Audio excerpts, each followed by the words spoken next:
Lockdown के बीच राहत का पहला दिन है और सबसे विश्वसनीय और सबसे हम कह सकते हैं कि खबरों की अगर बात करें मुख्यमंत्री जी तो सबसे सटीक खबरों दिखाने वाले चैनल जी बिहार झारखंड पर हमारे साथ खुद सूबे के मुखिया झारखंड के हेमंत सोरेन मौजूद है।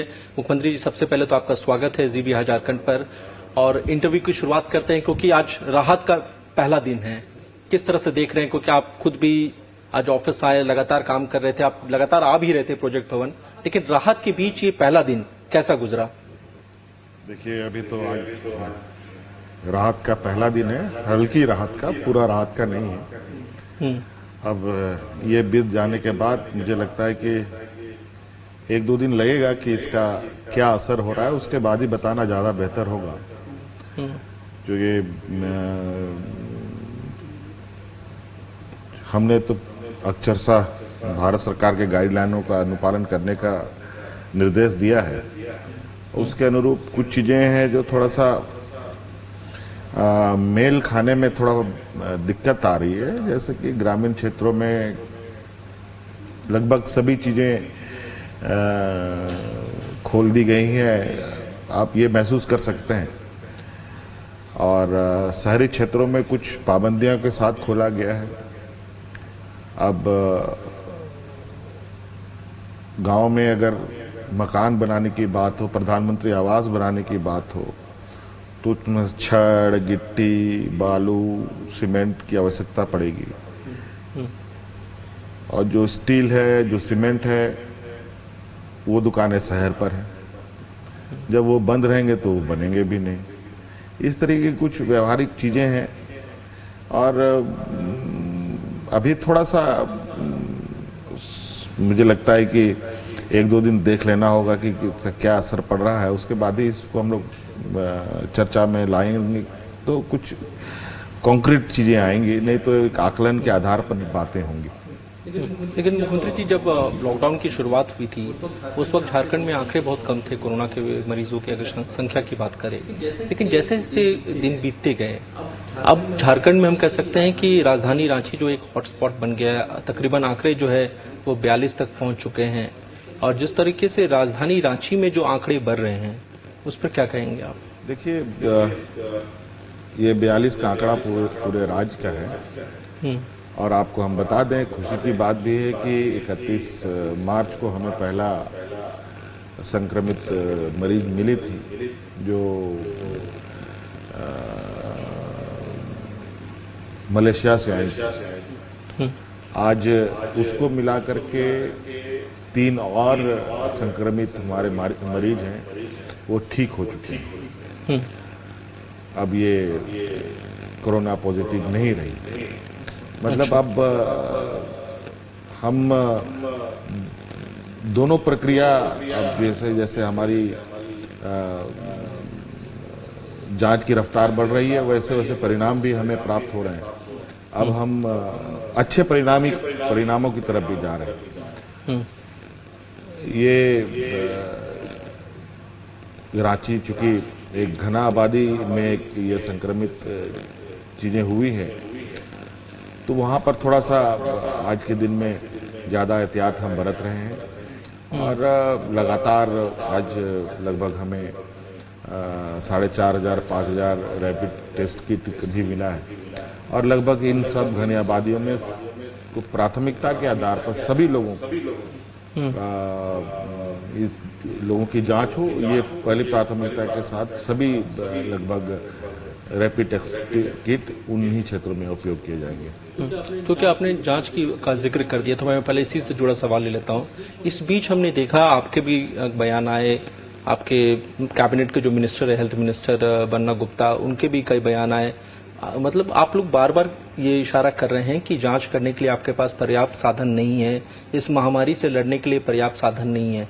तो अभी जो आपकी जो लगातार बातचीत चल रही थी केंद्र सरकार के साथ, प्राइम मिनिस्टर के साथ, इसके बाद क्या डिफरेंस आया है झारखंड के परसेप्शन की अगर हम बात करें, पॉइंट ऑफ व्यू से बात करें? देखिए चूंकि ये महामारी में कई चीजें बहुत एहतियात बरतने की आवश्यकता थी, मुझे जैसा लगता है। और शायद इसी वजह को लेकर के हर चीजों में भारत सरकार की अनुमति आवश्यक रही है। ICMR का गाइडलाइन है और भी भारत सरकार के गाइडलाइन के तहत ही हम लोगों ने चीज़ों को आगे लिया है। और चूंकि आपको पता है कि ये प्रदेश में हेल्थ व्यवस्था की स्थिति और राज्यों की तुलना में बहुत अच्छी नहीं है, बल्कि कई चीज़ों में ये लगभग इस देश के सबसे आखिरी पायदान में एक राज्य खड़ा होता है। ऐसे स्थिति पर में हमें इस संक्रमण से लड़ने के लिए निश्चित रूप से एक बड़ी व्यवस्था की आवश्यकता थी, चाहे वो लेबोरेटरीज की बात हो, चाहे टेस्टिंग किट की बात हो, चाहे पीपीए किट की बात हो, चाहे थर्मल स्कैनर की बात हो, वगैरह वगैरह। तो ये सभी चीज़ें हम लोगों ने भारत सरकार के चैनल के ही माध्यम से उपलब्ध करने का अधिकतम प्रयास किया था। और चूंकि देश में एक साथ क्राइसिस चल रहे हैं, तो सब लोग अपने अपने तरीके से मैनेज कर रहे थे अपने राज्यों को। और अब थोड़ी बहुत छूट मिली है कि राज्य सरकार अब खुद से भी चीज़ें अपनी ओर से परचेज कर रहा है, तो अब थोड़ी इससे सहूलियत हो रही है। जो पहले हम लोग के हाथ बंधे थे और अब थोड़े थोड़े खुल रहे हैं, तो हम लोग और इसको गति दे पा रहे हैं। देखिए, इस बीच जैसे ही आपके तरफ से या आपके कैबिनेट के मंत्रियों की तरफ से केंद्र पर निशाना साधा गया, जो आपके विरोधी हैं उन्होंने सीधा आप पर जो काउंटर अटैक किया, उन्होंने ये कहा कि पिछले 5 सालों में हमने राज्य में 5-5 मेडिकल कॉलेज दिए, एम्स दिए। फिर इस तरह के बयानबाजी करके वो ये आरोप लगा रहे हैं कि आप लोग सियासत कर रहे हैं।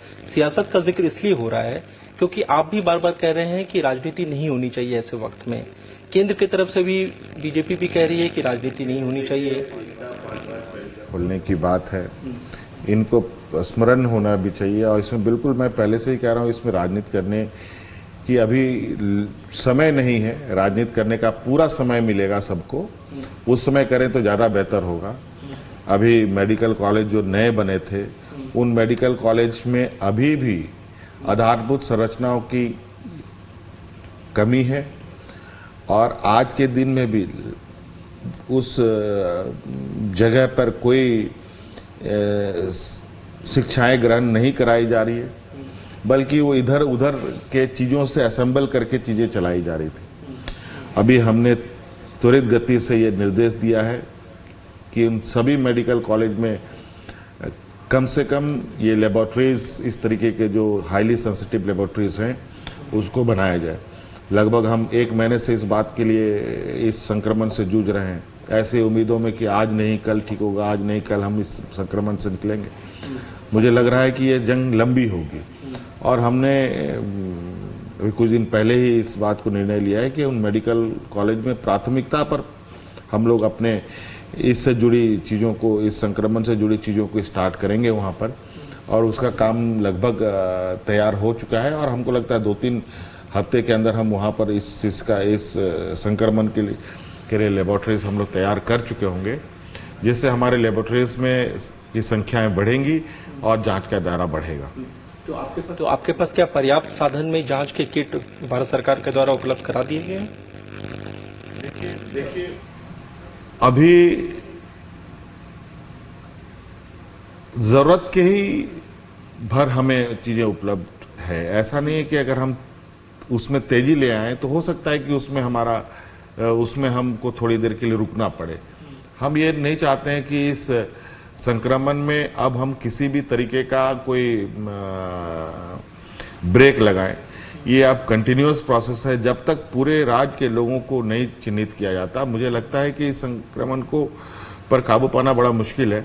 इसलिए अब ये लंबा प्रोसेस के तहत जाना पड़ेगा और इसके लिए एक लंबी तैयारी के साथ राज्यों को बैठना पड़ेगा। क्योंकि मुख्यमंत्री जी आप सीधे लाइव जुड़े हुए हैं जी बिहार झारखंड के साथ, और झारखंड के जो लाखों की संख्या में जो श्रमिक हों, जो दूसरे राज्यों में फंसे हुए, बहुत उम्मीद की नजर से आपको देख रहे हैं, उनके लिए क्या मैसेज है आपके पास? पहली बात तो मैं इस देश के विभिन्न राज्यों में फंसे हमारे प्रवासी मजदूर, हमारे इस राज्य के छात्र छात्राएं जो दूसरे राज्यों में इंजीनियरिंग, मेडिकल या किसी तैयारी के लिए गए हुए हैं, अभी लॉकडाउन लागू है। सब लोगों से मेरा आग्रह होगा, विनती होगा कि हालात परिस्थिति को ध्यान में रखकर आप लोग इस परिस्थिति में देश के साथ, राज्यों के साथ रहें। तकलीफ जरूर है, हमें भी बहुत आप लोगों की खबरें आ रही हैं और आपकी पीड़ा सुनकर हमें भी बहुत तकलीफ होती है, लेकिन हो सकता है कि जहां आप सुरक्षित हैं अभी, हो सकता है कि आप घर आकर के और असुरक्षित हो जाएं, इसकी कोई गारंटी नहीं। आज ये आपदा ऐसी आपदा है कि कब क्या रूप लेगी कोई नहीं जानता। इसलिए हम जहां हैं, अगर सुरक्षित हैं, हमें प्रयास होना चाहिए कि हम वहां और थोड़ी दिनों तक इंतजार करें। लेकिन हेमंत जी इस बीच, क्योंकि आपने स्टूडेंट्स का भी जिक्र किया, इस बीच कोटा से जिस तरह से यूपी की सरकार ने अपने छात्रों को वहां से निकाल करके यूपी वापस लाया, इसको लेकर के काफी सवाल कई प्रदेशों ने उठाया, आपने भी तरफ से भी बयान आया। किस तरह से देख रहे हैं, क्योंकि झारखंड के भी छात्र बहुत उम्मीद भरी नजरों से आपको की तरफ देख रहे हैं। कैसे घटना घटी है ये तो नहीं बता सकता, क्योंकि सब यही राज्य आप इस संक्रमण से लड़ रहे हैं। लेकिन भारत सरकार ने जो आदेश दिए हैं, भारत सरकार का जो अभी लॉकडाउन पर निर्णय आया है, मुझे लगता है ये पूरे देश के लिए है। अगर ऐसे कुछ राज्य कर रहे हैं तो मुझे लगता है कि भारत सरकार के आदेशों का उल्लंघन हो रहा है। अब इसमें तो भारत सरकार को तय करना है कि देश के अंदर एक कानून चलेगा या फिर अन्य और भी लोग अपने अपने तरीके से व्यवहार करेंगे। ऐसी स्थिति होगी तो मुझे नहीं लगता कि कोरोना पर कोई आप ठोस कदम उठा पाएंगे। हमें भी तकलीफ है, हम इस राज्य में तो सबसे अधिक लोग बाहर हैं, लगभग 8 लाख लोग हमारे यहाँ से बाहर हैं, छात्र छात्राओं को छोड़कर, सिर्फ मजदूर के रूप में। और आज हमारे पास कई लोगों के संदेश भी आ रहे हैं और यथासंभव हमारी प्रयास है वहां तक हम लोगों तक पहुंच भी रहे हैं। और अभी हम लोगों ने ऐप के माध्यम से हमारे मजदूरों को आर्थिक सहायता देने का भी निर्णय लिया है। अभी लगभग उस ऐप में लगभग 2 लाख से अधिक लोग रजिस्टर्ड हो चुके हैं 2 दिन के अंदर, और मुझे लगता है कि और 2-3 दिनों में हम बड़े पैमाने पर अपने जो प्रवासी मजदूरों तक पहुंच जाएंगे और 5-7 दिनों तक आर्थिक रूप से हम पूरे राज्य में पूरे देश में फैले हुए हमारे मजदूरों के पास राज्य सरकार की सहायता राशि पहुंचेगी। ये हम उनसे वादा करना चाहते हैं। क्या 3 मई के बाद उनके वापसी को लेकर के भी कोई आप एक्शन प्लान तैयार कर रहे हैं अपनी कोर टीम के साथ? देखिए, हम चुनौती के लिए हमेशा तैयार रहते हैं। झारखंड चुनौतियों से कभी नहीं घबराता और झारखंड का इतिहास भी रहा है संघर्ष का। सरकार सहायता करेगी तो हम इस जंग को जैसे सहायता करेगी वैसे लड़ने की हमने तो कहा हमारी चुनौती तो तब बढ़ेगी जब प्रवासी हमारे भाई बहन यहाँ पर वापस आएंगे, उस समय हमारी चुनौती बढ़ेंगी और उसके लिए हमें पहले से ही तैयार रहना होगा। इसके लिए हम लोग राज्य के स्तर की जो तैयारियां हैं वो लगभग हमने पूरी कर रखी है। पंचायत स्तर से लेकर के ग्रामीण स्तर तक में हम लोग किस तरीके से कार्य करेंगे, इसका एक ब्लूप्रिंट हम लोगों ने बना लिया है और अब बस उन जगह पर सभी चीज़ों को जो मौजूदा इस संक्रमण में आवश्यकता है उसको वहाँ उपलब्ध कराने की ही मेरे पास अब चीज़ें बची हैं, क्योंकि हम लोगों ने पहले से लगभग हर तैयारी हम लोगों ने पहले से भी की है। आपने देखा होगा कि हमारे राज्य में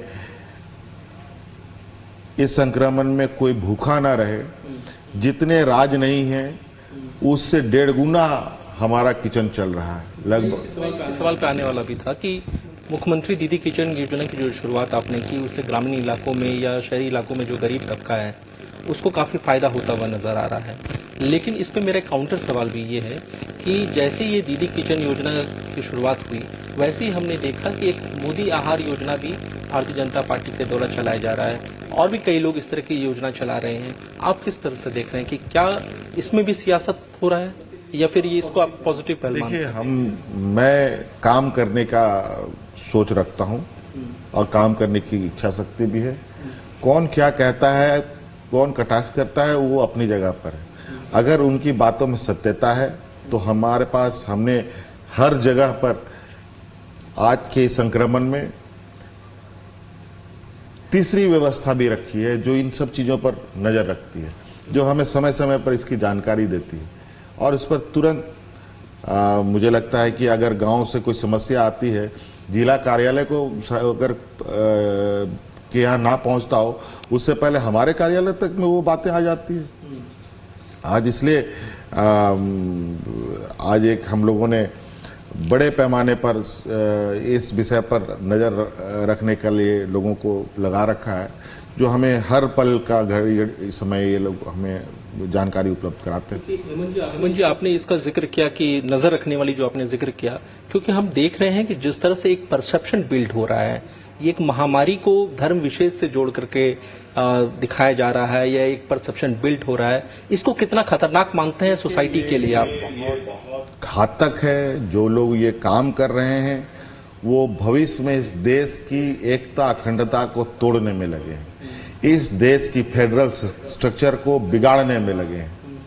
आज जिस तरीके से इस धर्म विशेष को लेकर आज इस महामारी को लेकर के चर्चाएं हो रही है, ये कहीं ना कहीं उन सामाजिक असामाजिक तत्वों का सोच है जो कभी ना खुद चैन से रहते हैं ना दूसरे को चैन से रहने देते। आज महामारी, आज नहीं, इतिहास गवाह है, महामारी किसी जाति, मजहब, धर्म देख करके नहीं आता, इसके चपेट में सभी आएंगे। तो अगर कोई लोग या किसी विशेष पार्टी के लोग इस तरह की कोशिश करते हैं, या आप ही की पार्टी के लोग इस तरह की कोशिश करते हैं, तो क्या आप एक्शन लेने में पीछे हटेंगे? ऐसे कोई भी पार्टी के लोग, अब सब पार्टी की अपनी सोच है, अपनी विचारधारा है, लेकिन हमारे पार्टी के लोग अगर इस तरीके का कोई हरकत करेंगे तो उन पर कड़ा से कड़ा कानूनी कार्रवाई की जाएगी। मुख्यमंत्री जी, आप कुछ राजनीतिक सवाल ले लेते हैं। इस बीच हमने देखा कि दो तस्वीरें सामने आई, एक जमशेदपुर के घाटशिला से आई और धनबाद से भी आई, कि तबलीगी जमात से जुड़े जो विदेशी लोग थे उन्हें पहले क्वारंटाइन किया गया, फिर उन्हें जेल भेजा गया, क्योंकि तबलीगी जमात को लेकर के भी आपके ऊपर कई तरह के आरोप लगे कि संरक्षण दिया जा रहा है। लेकिन जो ये तस्वीरें आई कि उन्हें जेल भेजा गया, ये बहुत विचित्र बात है। देखिए, ये बात जरूर है, किसी वर्ग विशेष से वो लोग जरूर जुड़े हुए हैं, लेकिन संयोग से वो ऐसे समय में ये महामारी आई जब ये लोग अपने सामाजिक कार्यों में लगे हैं, अपने वर्ग के साथ अपने कार्यशाला कार्यों में लगे थे। ये तो वही हो गई कि कहीं टापू में अचानक बाढ़ आ गया, फंस गए तो फंस गए। अब इनके साथ वही हालत हो गया। अब ये लोग इस देश के नहीं है, जरूर दुनिया में हर नागरिक को विचरण करने का अधिकार है। उसके तहत इन लोगों ने सरकार के, भारत सरकार के आदेश के अनुरूप देश के अंदर अपने गतिविधियों को आगे बढ़ाया, देश के अंदर आए, देश में अपने कार्यक्रम को आयोजित किया। ये कोई नई बात नहीं, इससे पहले भी होता रहा और दूसरे राज्यों में भी ये लोग जाते हैं, दूसरे देशों में भी जाते हैं, वहां पर ऐसी बातें क्यों नहीं आती? लेकिन धनबाद और जमशेदपुर में वीजा नियमों के उल्लंघन के आरोप में उन्हें अरेस्ट किया गया है, जेल भेजा गया है। देखिए, एक्शन लेने में पीछे नहीं, देखिए, जो कानून का उल्लंघन करेगा, कोई भी होगा, उसको किसी भी तरीके से ना बख्शा जाएगा, ना बख्शना चाहिए। मैं इसके पक्षधर हूँ। मुख्यमंत्री जी को क्या हिंद पीढ़ी पर आते हैं, क्योंकि लगातार ये चर्चा का विषय बना हुआ है, हाईकोर्ट ने इस पर स्वतः संज्ञान भी लिया। चिंता की बात यह है क्योंकि हमने देखा हिंद पीढ़ी का विषय कोर्ट ने कैसे संज्ञान लिया है, मुझे तो इसकी बात, मैं इस पर कोई टिप्पणी नहीं करूंगा, लेकिन आज हिंद पीढ़ी पर जितनी त्वरित रूप से हम लोगों ने एक्शन लिया है, जिस तरीके से हमने वहां पर लोगों को कहा जाए कि नज़रबंद करके रखा, काफ़ी ऐसे कार्य करने में तकलीफ होती है, लेकिन संक्रमण के हालात में भी लोगों ने कई मुसीबत में कई तरीके से अपने स्तर पर लोगों ने मदद भी किया। और आज आप देखेंगे कि अब सब वहाँ पर हर चीज़ बहुत सुचारू रूप से चल रहा है, और मुझे लगता है कि जो चेन वहाँ पर डेवलप हो रहे थे इस कोरोना के, उस चेन को भी तोड़ने में हम लोग कामयाब हो जाएंगे। लेकिन कुछ तस्वीरें जो हिंदपीढ़ी से आई जो विचलित करने वाली थी, जैसे हिंदपीढ़ी से 7 लोग एम्बुलेंस में छिप करके लोहरदगा पहुंच गए। फिर दूसरी खबर आई कि लोहरदगा मोटरसाइकिल के जरिए 13 लोग लोहरदगा पहुंच गए। फिर एक खबर आई कि हिंदपीढ़ी के कुछ लोग रामगढ़ पहुंच गए। तो ऐसे में अगर कहीं कुछ लोग नासमझी में इस तरह का काम कर रहे हैं, तो वैसे लोगों के खिलाफ भी क्या सरकार एक्शन लेने से पीछे नहीं हटेगी? देखिए, गलत कार्य करने के कानूनी प्रावधान है, उन लोगों को सजा देना, उन पर कार्रवाई करना। फिलहाल तो मेरा मानवता ये बनता है कि जो लोग ऐसे हरकत कर रहे हैं वो अपने को भी खतरे में डाल रहे हैं और दूसरे को भी खतरे में डाल रहे हैं, और हम यथासंभव है कि दूसरे को भी खतरे से बचाएं, और जो लोग अभी खतरे में हैं उनको भी हम बचाएं, चाहे वो मुजरिम ही क्यों ना हो। हमें उसकी जिंदगी भी बचानी हमारी जिम्मेवारी है। चलते चलते मुख्यमंत्री जी, सूबे की जनता के लिए क्या मैसेज आप देना चाहेंगे? मुझे लगता है मैसेज सभी लोगों ने पूरे देश में, पूरे राज्यों में लोग दे ही रहे हैं। मैं भी उन्हीं बात को दोहराऊंगा कि जहां सुरक्षित हैं आप वहीं रहें, और आज की इस संक्रमण की लड़ाई में अपनी अहम भूमिका निभाएं। आज का ये संक्रमण लगभग देश का हर कोना छू चुका है। पता नहीं किस मोड़ पर, किस दरवाजे पर वो आपका इंतजार कर रहा है। अगर कहीं आप अपने आप को सुरक्षित महसूस कर रहे हैं, मुझे और मेरा आग्रह होगा कि आप वहाँ सुरक्षित रहें। मेरी ये ऊपर वाले से शुभकामना होगी। इस वजह से आज हम लोग अधिक से अधिक इस लॉकडाउन का समर्थन करें और इस देश को, खुद को, राज्य को, परिवार को संक्रमित होने से बचाएं। जी, बिहार झारखंड से बातचीत करने के लिए बहुत बहुत धन्यवाद। ये थे झारखंड के मुख्यमंत्री हेमंत सोरेन, जिन्होंने तमाम मुद्दों पर हमसे खुल के बात की।